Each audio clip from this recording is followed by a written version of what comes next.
بسم الله الرحمن الرحيم waxaan rabaa halkan inaan kusoo koobno garsoorka Soomaalida iyo sidii uu ahaan jiray sida laga yaabo inaad marar badan maqasheen af Soomaaliga waxaa la qoray muddo dhow dadka Soomaalida inta badan ma ahayn dad wax qoray waxay ahayn dad hadla oo hadalka wax kusoo gudbiya sidaa daraadeed af Soomaaliga waxaa loo habeeyey hab si wax walba oo laga hadlayo si aan loo ilaawin wuxuu ka bilaabmayaa xaraf isku mid ah tusaale ahaan laba xaraf oo laba macno kala duwan leh laakiin si ag dhow mid kastana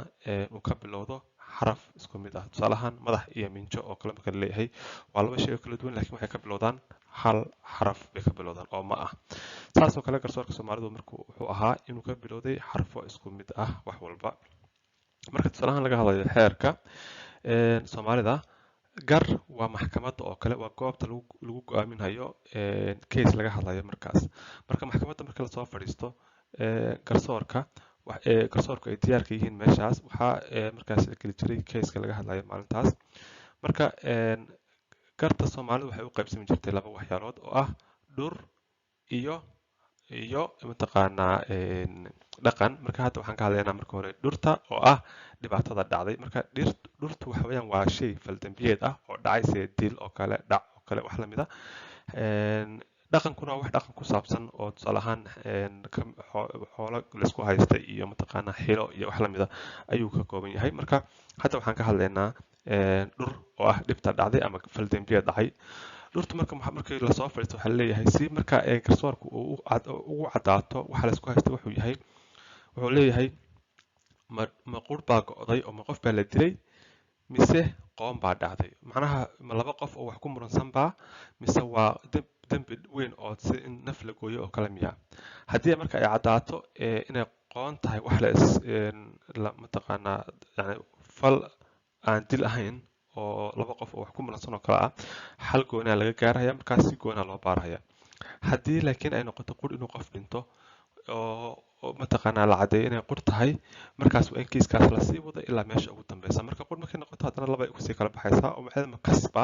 kasbaa loo dilay mise waa kama mise waa qofka marka kas waxayaan qof xabad ku dhacday isagoo loogu kas in lagu dilo kama oo waxayaan tusaale ahaan qof baabuur aad wadatay ka dhacay oo kale qof xabad aad ugu talagalay inay kaaga fakatay oo kale yacni qof aad si kam ah u dishay waa kiiskiisu waa ka gooni laakiin oo diinta islaamka laftigeeda iyo xeerka Soomaalida labaduba si gooni ayaa loo xaalaa laakiin hadday kas noqoto inuu qofkaasi kas loo dilay ay noqoto waxay samaynaysaa marka waxaa ka dhalanaya laba kiis oo kala duwan labadaas kiis ee kala duwan waxay noqonaysaa kow dil miyaa in la dilo qofkii miyaa la go'aamiyey mise in diya laga qaato diyadu waxa weeyaan waa magta oo kale marka magta haddii labada reer ku heshiiyaan inay ma kala qaataan marka dilkii meeshu ka baxay waxay noqonaysaa marka in la kala qaato diyadii la kala qaato marka garsoorku marka waxay weydiinayaan marka inaan meesha wax lagu go'aamiyaa marka garsoorku waxay weydiinayaan diyadu ma timaada ma wax mustaqbalka la qaadan doono oo muddo yani dambe lasoo xareyn doono xoolihii lagu heshiiyeyba mise waa tigaale oo isla goobta lagu bixinaya marka intaas markii laga heshiiyo markaas kiiskaas saas ugu dhamaanaya marka haddii dil noqoto laakiin waa markaas dilkii waa uu dhacaya marka waxaa la yidhi dhur waa dhibaato waxaan ku noqono waa dhibaato dhacday oo faldambiyeed ah qudh iyo qoon bay noqon kartaa kas iyo kama bay ma kas baa leeyahay oo ma kas baa loo dilay mise waa kama ma dilba oo marka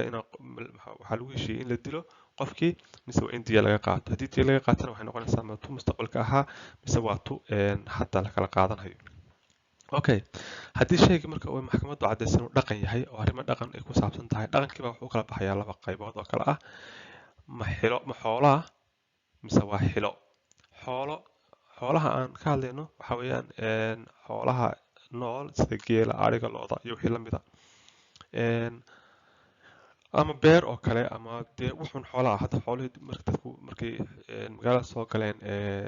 yani dhaqankii hore xoogaa uu sii gabaabsiyey waxay guryaha soo galaya boosas baa soo galahaya baabuur baa soo galaysa lacag baa soo galaysa waxyaalo badan inta markaas la aqoonin baa soo galaya laakiin markaas iyada ah geel iyo ari iyo xoolo nool unbay dadku Soomaalidu ay dhaqan jireen marka waxaa laga yaabaa marka inay dadku isweydiiyaan haddii xoolo meesha laga soo geliyey xilahu waa dad bili aadan maxay iyaga loo soo geliyey dadkii hore Soomaalidu marka xilaha waa la isku qabsan jiray haddana way dhacdaa kiisas badan oo maxkamadaha lagu arko casriga ah way dhacdaa in ninkii naagta ay noloshii ku heshiin waayaan oo is haystaan iyagoo is haysta maxkamad dibaanayaan in la kala furo ay noqonayso oo furin ay naagtu dalbanayso ama ninku furin dalbanayo ama intay is furaan furinkii ku heshiin waayaan ama intay is furaan carruurtii ku heshiin waayaan oo carruurtii sida loo dhaqaaleynayay yani korintooda ay ku heshiin waayaan ama xoolihii marka hore is qabeen ay wada lahaayeen ay ku heshiin waayaan marka xiluhu nooca way noqon kartaa waxay kaloo noqon kartaa xilaha in markii hore yani waxaa jirtatay kasoo gabar baa ninkeedii dhintay ninkii markuu dhintay waxaa ka waajib waxa la yirahdo dhaqanka xeerka Soomaalida mataqaanaa dumaashaas waxa ninkii dhintay walaalkiis inuu xaaskii guursado markaa gabadhii go'aan ma gaari karto cideerta ma guursan karto iyadoo oo reerkii wiilku ka dhintay ayna go'aan ka gaarin haddii ay fasaxaan inay gabadhaas in dumaal aan ahayn markaas cideertii guursanaysaa laakiin haddii ay iyadoo oon reerkii fasaxin ay nin kala guursato markaas kiis maxkamadeed baa ka dhalanaya waxaana noqon kartaa marka qaarkood xitaa inay meel xun gaadho ayaa noqon karta marka waxay noqon kartaa gabadh la isku qabsado laba nin isku qabsadeen oo kala noqon karta waxay noqon kartaa gabadh la guursaday oo reerkii gabadha dhalay ay ninkii la rabin oo kale marka xilaha waxa laga hadlayo yani la isku qabsanayo wax badan kiisas badan baa ayaa noqon kartaa okay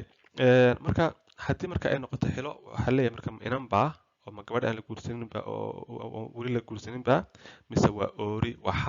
xaas la qaba miya marka haddii labadaas midkood ay noqoto markaas kiis gooniya ay noqonaysaa oo haddii oori noqotona markaas si gooniya loo baarayaa haddii inan noqotona iyaduna waxaa ka dhalanaya yani xukun kala ka dhalanaya okay haddii marka ay xoolo noqoto xooluhu waxaa leeyahay ma barbaa mise waa beer xoolaha saan sheegnay waagii hore labadaas unbay u qaybsanaa ma bar xoolaad waxaa laga wadaa xoolaha nool geela ariga lo'da iyo wixii la mid ah ama waa beer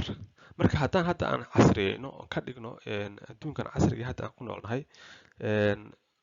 beertaasoo kale waxaa soo geli karta ma guribaa waxaa hadda xitaa la dhihi karaa ma barbaa mise waa bino waxaa laga wadaa tusaale ahaan wax la dhisay oo binaa gurigii baa noqon kartaa booskii baa noqon kartaa marka haddaan casriyeyno waxyaalo badan oo hadda adduunkan aan ku noolnahay oo lacagtii ka mid tahay oo booskii ka mid tahay oo guryihii ka mid yihiin ayaa soo gelaya markaas laakiin waagi hore beer caada oo naqaanay iyo xoolaha aynu dhaqano intaas baan hanti inoo ahayd intaasaynu yani mataqaana aan hadda diyaarad baa lasku qabsan karaa adduunka hadda aan joogno marka inta hore way ka badan tahay marka xooluhu markaas waxay u qaybsamayeen ma barba mise waa beer okay haddii ay bar xoolaad noqoto markaas oo waa xoolo nool waxaa leeyahay ma magan baa mise waa mooro xaggaas mooro oo baa ka go'day marka waa mooro waxa weeyaan marka mooro haddaan macnayn waxa weeyaan waa xerada xoolaha waxaa la yidhahdaa mooro marka magan waxaa laga wadaa xoolahani ma xoolo qof kale leeyahay adiga kugu ammaanaystay baa ama baadiha kugu imaadaan ama cid kale kugu dhiibato ama si uun xerada kusoo galaan xoolo adigu aadan lahayn oo qof kale u haystay miyaa mise waxa weeyaan xoolo adigu aad leedahay oo mooradaada ku jira oo hantidaada ah miya marka haddii labadaas kiis ay kala noqoto labadaas kiis markaas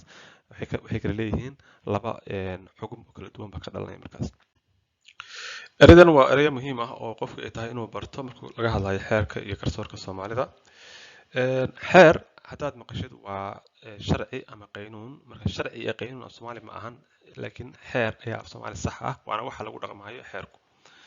xeerka Soomaalidu marka hore waagi hore ma qornaan jirin oo waa la xifdsanaa bulshada Soomaaliduna maadaama bulsho aad u kala fog ay ahayd oo deegaano kala duwan degan isku xeer ma ahayn ee qoladii intii islehba oo intii deegaan wada deganba waxay lahaayeen xeer gooni ah oo iyaga gaar u ah oo ay ku dhaqmaan marka xeerar kala duwan bay Soomaalidu lahayd oo waxayna ku xiran tahay deegaanka la degan yahay iyo meesha lagu nool yahay iyo bulshadaas xeerka ka dhaxeeya waxay wadaagaan ayuu inta badan ku xirnaa gartuna ama gar waa goobta xukunka lagu qaado ama hadda maxkamadda oo kale ah isla markaana Soomaalida hore maadaama reer guura ahaayeen waxaa lagu qaadi jiray geedaha hoostooda ayaa maxkamad u ahayd oo garta lagu kala goyn jiray dadka ka shaqeeya garta waxaa ka mid ah garyaqaanku waxa weeyaan qof xeerka aad u yaqaana isla markaana shaqadiisu ay tahay inuu matalo qof kale oo dambi loo haysto tusaale ahaan qof dambi galay inuu maxkamadda ama garta horteeda ku matalo ku difaaco ayaa shaqadiisu ay tahay waana garyaqaan waa dadka midka loo yaqaan advocatka garsoore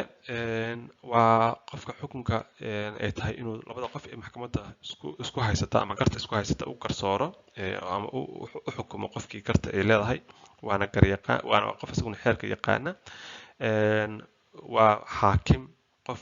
yani la rabo inuu cadaalad sameeyo labada qof ama labada kooxood ee wax isku haysta. Okay, xeer ilaaliye sidoo kale waa qof xeerka yaqaana, shaqadiisuna ay tahay in uu soo cadeeyo dadka dambiga loo haysto inay dambiga galeen, maxkamadda horteedana uu ka cadeeyo oo uu yani kusoo oogo maxkamadda dadkaas maxkamadda loo haysto. dambi baare wuxuu la shaqeeyaa xeer ilaaliyaha, shaqadiisuna waxa weeyaan dambiga inuu soo baaro marka hore intaan xeer ilaaliyaha loo soo gudbinin, inuu soo cadeeyo dadkii dambiyada laga galay uu la kulmo, soo wareysto, goobtii dambigu ka dhacay uu tago, soo baaro. markuu hawshaas soo gudbo oo soo dhammaystiro ayuu markaas wuxuu usoo gudbinayaa xeer ilaaliyaha, isagaa markaa maxkamadda la tagayo oo soo markaa halkaa kasii wadhaya. xeer beegti waa guddi la shaqeysa garsooraha, shaqadooduna tahay in ay mataqaanaa la taliyaan garsooraha oo ay go-aankiisa inuu sax yahay in kale inay hubiyaan. waana guddi xeerka yaqaana oo yani shaqadoodu tahay inay hubiyaan go-aanka la gaarayo inuu sax yahay in kale. xaraarsin ama xadhaarsin kolba kaa u taqaano waxa weeyaan xoogaa yaroo hanti ah ama lacaga oo la bixiyo marka qof dambi laga galo ama nabar loo geysto ay dadkii dambiga nabarka geystay ay reerkii dambiga laga galay u tagaan, xoogaa lacaga ama hanti u geeyaan, isla markaana ay cadeeyaan inuu qofkan hawshiisa lagu jiro si aan martaqaanaa dadkii dambiga loo geystay iyaga laftooda aynan hawshii usii badanin oo aynan dambi kale u gelin si loo joojiyo ayaa waxaa la yidhahdaa xaraarsin baa la bixiyey. waxaana xaraarsinta la bixiyaa inta aan la gelin hawshii ama keiskii qofkii dambiga laga galay ayaa la bixiyaa. eedeysana waa qof dambi lagu soo eedeeyey, lama xukumin weli. haddii qofka la xukumo wuxuu noqonayaa dambiile, laakiin haddii aan la xukumin weli waa eedeysane, waana lasoo eedeeyey oo keliya ee lama cadeynin weli inuu dambiga galay iyo inuusan gelin. raacfaan waa qofku markuu ku qanci waayo maxkamadda hoose ee go-aankeeda isla markaana uu u gudbiyo maxkamadda sare ayaa waxaa la yidhahdaa raacfaan. marka tusaale ahaan laba qof baa isku haysatay guri, qof baa loo xukumay, qofkii kale marka wuxuu xaq u leeyahay inuu raacfaan ka qaato oo uu la tago maxkamadda ka sareysa midaas oo markaa dib loo soo bilaabo hawshiisii. haddii maxkamadda sare markaas raacfaankaas ku raacday tii hore waa ku raacday, haddii kalena markaas go-aan kale laga soo saari karaa.